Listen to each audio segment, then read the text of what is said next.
Show de bola. Uma vez que o processo está acontecendo, tanto nos hepatócitos para liberar a glicose, para possibilitar o aumento da glicemia e aquela coisa toda que a gente já discutiu, e ao mesmo tempo isso está acontecendo no fígado, para possibilitar que a glicose ali armazenada seja usada pelo próprio metabolismo muscular, o que vai acontecer agora, uma vez que todo esse processo está acontecendo, é a mobilização de mais mecanismos para possibilitar um novo derrame de glicose na corrente sanguínea para poder suprir as necessidades metabólicas. Essa próxima imagem vem mostrar pra gente justamente como que esse processo vai acontecer, o processo de lipólise, tá? Então, uma vez que essa diminuição de glicose ocorre, as lipases atuam sobre os triacilgliceróis presentes nos adipócitos e os libera. Uma vez que os libera, ele vai sofrer um processo de metabolização para ser transformado em energia. Então, quando o triacilglicerol se transforma em 4 porções, 3 moléculas de ácido graxo livre e uma de glicerol, eles vão seguir vias distintas. O glicerol, que é um álcool, ele segue a via glicolítica. Lá, ele vai se transformar naquele intermediário chamado de hidroxiacetona. Lembram quando a gente viu glicólise? Então, ele é transformado em dihidroxiacetona e ela depois é transformada em... Calma aí, eu vou lembrar. Não vou lembrar não, meu Deus. Dihidroxiacetona e aldeído alguma coisa. Calma aí. Gliceraldeído 3-fosfato. Isso, exatamente isso. Tá? E depois desse gliceraldeído 3-fosfato é conduzido para o resto da glicólise para produzir o piruvato. Beleza? Enquanto o que acontece com o ácido graxo, que é aquela cadeia longa, né, toda ali esterificada, de cerca de 22 carbonos lá para cima, ela vai ser conduzida do citoplasma para a mitocôndria. Isso pode acontecer nos hepatócitos, tá bom? Isso é importante porque o fígado é esse grande metabolizador. Isso também é explicável porque a beta-oxidação envolve alguns processos enzimáticos, tá? Ativação, desidrogenação, hidratação, oxidação e uma tiólise. Isso, tiólise, tá? Então tudo isso vai acontecer na porção mitocondrial justamente pelo fato de que as enzimas responsáveis por realizar a beta-oxidação estão presentes nessa porção, tá? Basicamente, o que a beta-oxidação vai fazer? Ela vai acoplando moléculas de coenzima A nessas porções terminais aqui para enfraquecer as suas ligações e quebrar de 2 em 2 esses carbonos aqui. Aí acontece um processo de desidrogenação, eu tiro hidrogênios, carrego NAD, FAD, depois eu hidrato, jogo uma molécula de água para formar uma hidroxila na porção beta, no carbono beta, né, que está presente ali naquela nova molécula que foi sintetizada. Para no final desse processo, eu ter uma unidade acil. Essa unidade acil é semelhante ao que acontece com o piruvato quando ele sofre a ação da piruvato desidrogenase, se não estou enganado, que é quando ele perde, né, um desses carbonos aqui. Tá? E essa unidade acil aqui é resultado de todo um processo complexo de beta-oxidação, mas que resultou da quebra de 2 carbonos, né? Então vocês imaginem só, a molécula de ácido graxo é uma cadeia enorme de 22 carbonos, tá? E o processo de beta-oxidação, ele consegue ir removendo essas unidades acil de 2 em 2 da molécula de ácido graxo. Para uma molécula que é enorme, isso aqui é muito vantajoso, tá? Por isso que, quando nós estávamos discutindo sobre acúmulo de energia, o organismo ele tem preferência por armazenar essa energia em tecido adiposo, né? A gente estava discutindo anteriormente, quando a gente estava falando sobre glicogênese, que a glicose acumulada em formato de glicogênio, ela funciona como se fosse uma carteira, tá? Então você tomou café antes de sair de casa, porque você foi resolver uns BO lá no banco, e a sua previsão de chegar em casa, após ter resolvido esses problemas, é 10 horas da manhã. Esse exemplo não ficou muito palpável, né? Porque o banco abre 10 horas da manhã, mas enfim, vamos mudar aqui, tá? Você foi pro banco 10 da manhã com previsão de chegar em casa, né? De retornar 2 da tarde. Porém, enquanto você tá lá no banco e vai vendo que a situação é mais feia do que você imaginava, você se atrasa, perde o horário, acontece um contratempo lá. Banco é só Jesus Cristo pela misericórdia, porque, irmão, é sempre nesse nível, é contratempo atrás de contratempo. E aí, tu mete o olhão no relógio e, pivete, 3:30 da tarde. O que acontece? Nessa situação na qual você, por algum imprevisto, que não necessariamente foi culpa sua, você passou mais tempo fora de casa, logo você não tinha se programado para aquilo, tá batendo uma fome. Você tá com fome ou você tá com sede, né? A garrafinha de água que você levou, aquela que você comprou da Shopee, que é grossona assim, tem 400 mil litros, dá pra encher um caminhão-pipa com ela acabou, tá? Porque você tomou muita água. E aí?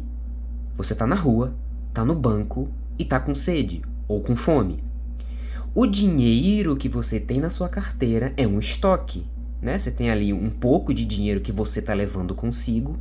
Então o dinheiro que você tem consigo, você usa e compra água, compra um salgado ali na frente do banco, come e ok, você consegue ali passar aquele tempinho terminando de resolver teus BO ali no banco, mesmo que tenha passado do tempo que você planejou para sair de lá. Por outro lado, isso, o glicogênio, tá? É tipo um estoque, mas um estoque um pouco mais emergencial ali para você usar num momento de escassez não planejada. Por outro lado, os lipídios, né? O tecido adiposo, apesar de acumular energia da mesma forma que o glicogênio também acumula, qual que é a diferença funcional entre eles dois? O triacilglicerol, né, o adipócito, acumula e armazena essa energia como se fosse, por exemplo, um cofrinho que você tem em casa. Né? Então, o glicogênio é aquela reserva que você carrega na carteira, aquelas cédulas que você carrega na carteira e vai para a rua, e o adipócito armazena triacilglicerol, que é como se fosse o porquinho, né? Aquele porquinho, aquele cofre que você vai juntando moeda.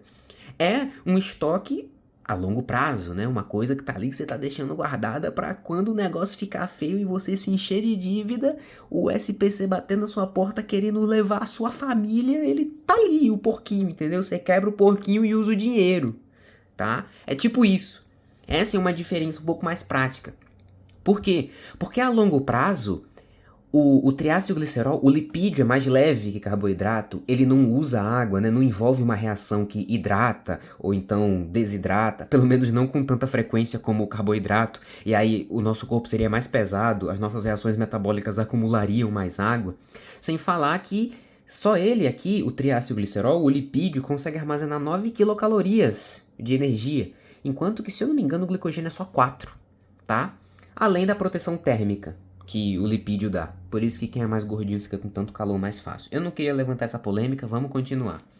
E aí, esse processo de beta-oxidação, né, que vai ser um resultado muito prático dessa tentativa do corpo de acionar esse porquinho, né, ele vai envolver esse processo de desidrogenação, de hidratação, né, até que, por fim, a gente tem uma unidade ACIL. E aí eu acho que eu não precisaria nem continuar explicando, né? Porque essa unidade ACIL aqui, uma vez que se une à coenzima A, se torna acetilcoenzima A e segue ali o ciclo do ácido cítrico, como a gente já vem discutindo em outras oportunidades. O que acontece, entretanto, como eu acabei de mencionar para vocês, é que esse ácido graxo aqui é grande. E cada 2 unidades ACIL que é liberada dessa cadeia aqui é conduzida para o ciclo do ácido cítrico. Logo, pode acontecer em algumas situações, por exemplo, que a quantidade de acetilcoenzima A que está sendo sintetizada, né, graças a isso aqui, é maior do que o ciclo do ácido cítrico está dando conta, entende? Nessa situação, o que acontece?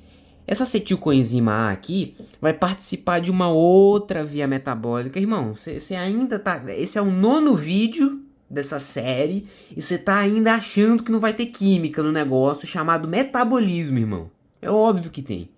Então, é aquele negócio, né? Quando a concentração de acetilcoenzima A fica maior do que a que está sendo metabolizada aqui, Esse aumento nessa concentração interrompe algumas enzimas, ativa outras, interrompe os processos, gera um efeito cascata assim que evita, né, ela de seguir isso e recanaliza ela para um processo de formação de corpos cetônicos, né? Então essa coenzima, em algum momento, ela pode sair daqui desse grupo aqui, né, acetil-CoA. Ela sai, ela vai passar por um processo que vai fazer ela ganhar um grupo cetona, vai ficar um C com dupla ligação, tá? E, normalmente, esses corpos cetônicos, eles são muito bem proveitosos para o cérebro, tá? Esses corpos cetônicos, né, como a gente costuma chamar as funções químicas cetonas, elas também guardam muita energia e ela é importante também para o suprimento energético do cérebro. De uma maneira que, por exemplo, esses corpos cetônicos, uma vez que eles entram em contato com as células neuronais, aliás, né, esses corpos cetônicos, acho que é importante frisar isso, eles conseguem transpor aquela barreira, lembram daquela barreira hematoencefálica que existe protegendo todo o sistema nervoso central contra toxinas e alguns produtos xenobióticos? Então, esses corpos cetônicos conseguem transpor essa barreira e uma vez que eles entram em contato com o metabolismo nervoso, eles podem, né, por mais uma via metabólica, tá surpreso? Claro que não, e se transformar de novo em acetilcoenzima A. Essa acetilcoenzima A segue o rumo dela lá no ciclo do ácido cítrico e consegue fornecer a energia necessária para o metabolismo encefálico, tá? Isso aqui é tudo muito importante. Por quê? Porque esses corpos cetônicos, eles fazem parte de um processo de beta-oxidação, beleza? A beta-oxidação pega o ácido graxo e vai reduzindo ele a unidades acil para produzir energia. Esse ácido graxo, ele só é usado para fazer beta-oxidação aqui, majoritariamente, eu quero deixar isso aqui bem claro, diante de situações de jejum. É disso que a gente tá falando o tempo todo aqui, entendeu? É jejum. Ausência, escassez de glicose, tá todo mundo morrendo, irmão. É isso. Logo, em situações que não há glicose, eu engatilho esses mecanismos. Logo, pensa comigo, vai pensando comigo. Isso aqui ocorre, a formação de corpos cetônicos ocorre diante de situações de jejum, concorda? Concorda. Claro que você concorda, pô. Você tem que concordar. Você é obrigado a isso, entendeu? This is science. E por que isso é importante? É simples, meus nobres. Isso é muito, muito, muito, muito simples. Os corpos cetônicos são espécies químicas da família das cetonas. C-O, tá? Coisas que nós chamamos de o quê? São grupos carbonila, né? São Cs ligados em dupla O, são grupos carbonila, tá? E esses grupos cetônicos carbonila, eles estão presentes na maioria dos compostos orgânicos associados às frutas. Ao gosto delas, a algum componente da casca, algum componente ali do miolo. Existem grupos cetônicos também em algumas frutas. Existem cetonas nas frutas, bem como no esmalte de unha também, né? Difícil se não seria, porque o nome é acetona. Se não tivesse acetona ali, a acetona, né? Separado a acetona, não ia ser um plot twist.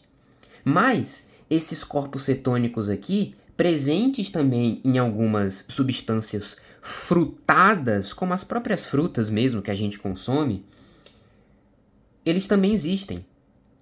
E por que de acho eu tô falando isso? Pareceu que eu tangenciei muito o tema agora. Vamos usar os dois últimos... Os dois não, o segundo foi hoje aqui na aula. Mas vamos usar o último neurônio que sobrou no final desse ciclo para pensar. Se a produção de corpos cetônicos acontece diante de situações nas quais a glicose acabou, e esses corpos cetônicos, por estarem presentes em compostos frutados de algumas substâncias orgânicas que nós consumimos, como as frutas, por exemplo, significa que quando ocorrer um aumento na concentração de corpos cetônicos na corrente sanguínea, no metabolismo de um indivíduo, ele vai apresentar, normalmente, o que nós chamamos de um quadro de cetose. né? Então ele fica com o hálito, com um odor um pouco mais doce, parecendo que ele tá mesmo, o indivíduo, né, tá meio alcoolizado. E quando que a gente costuma ouvir dizer que a pessoa tá com hálito doce? Diabetes. Ah, mas espera aí. Diabetes? Tem glicose ali, irmão. Corta o pedaço da perna da pessoa e deixa de noite, de madrugada no chão pra você ver as baratas vindo lamber. Realmente, tem glicose ali. Mas ela não tá chegando na célula. Porque quem enfia a glicose na célula é a insulina, meus povo. E ela não tá chegando. Logo, esse mecanismo tá acontecendo aqui. Por isso que os diabéticos, normalmente, eles têm um aumento na produção de corpos cetônicos. E aí, quando eles vão lá na clínica, né, quando a gente vai fazer o exame físico, a gente da enfermagem até avalia lá hálito, aspecto do hálito. Quando vê lá um hálito frutado, normalmente a gente associa... Isso tá no Potter, tá? No livro Fundamentos de Enfermagem. A gente associa diabetes. Por causa disso aqui, ó. Entenderam? Isso é loucura. Isso aqui é uma bruxaria danada. Eu me pergunto até hoje como de acho eles descobriram um negócio tão louco como esse. Mas isso é ciência, né?